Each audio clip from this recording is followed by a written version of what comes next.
Hello বন্ধুরা, আজকে তো বৃহস্পতিবার, তাই এই মন্দিরে চলে এলাম। এসে দুর্গা ঠাকুরের ওখানে ঘটে আম পাতা দিয়ে তারপরে পান দিলাম, দিয়ে ফুলমালা দিচ্ছি।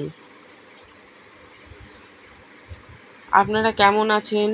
ভালো আছেন তো? আমি তো খুব ভালো আছি। আপনারা ভালো আছেন তো? ঠিক আছে। এই যে এইবার তারা মায়ের কাছে আম পাতা দিলাম, তারা মায়ের ঘটে, তারপরে দিলাম পিতলের আম পাতা, তারপরে পান দিলাম, দিয়ে সব এক এক করে কলা দিচ্ছি, ফুলমালা দিলাম। এবার তারা মায়ের ঘটে কলা দিলাম।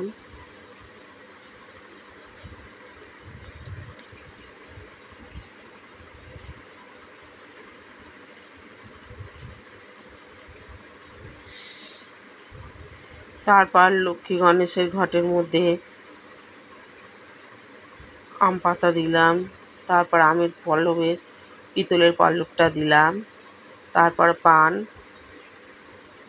আর কলা দিলাম, দিয়ে এবার রজনীগন্ধা বা গাঁদার মালাটা পরিয়ে দিলাম।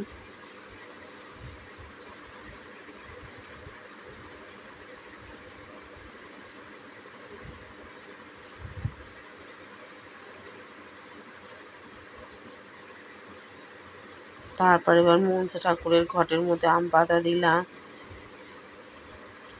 তো ওই একইভাবে আমি পল্লব দিয়ে পান এবং কলা দিলাম,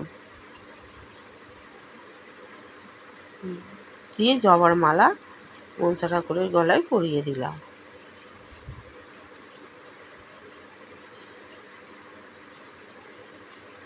এবার তারা মায়ের গলার মধ্যে মালা দিয়ে দিলাম।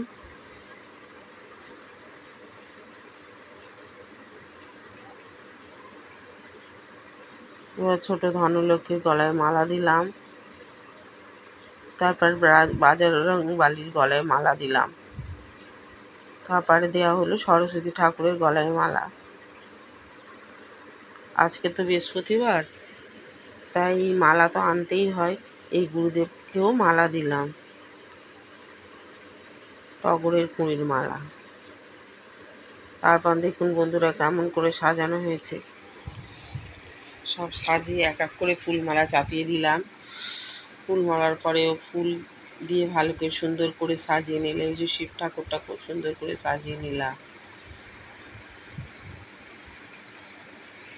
দেখুন বন্ধুরা কেমন লাগছে, আপনারা কমেন্টে জানাবেন। তারপর এক এক করে তো আরতি করতেই হবে, সেই জন্য আপনাদেরকে আগে সাজানোটা দেখিয়ে নিলাম, তারপর আরতি শুরু করব।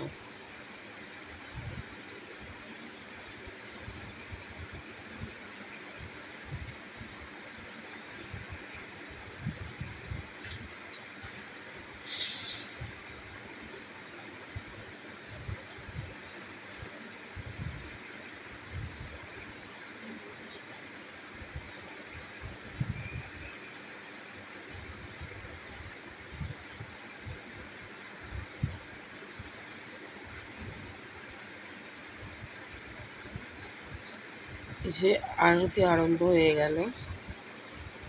প্রথমে প্রদীপ আর ধূপের আরতি করে নিলাম, তারপর কর্পূরের আরতি করে নিলাম। এইভাবে আজকের ভিডিওটাকে শেষ করলাম। নমস্কার।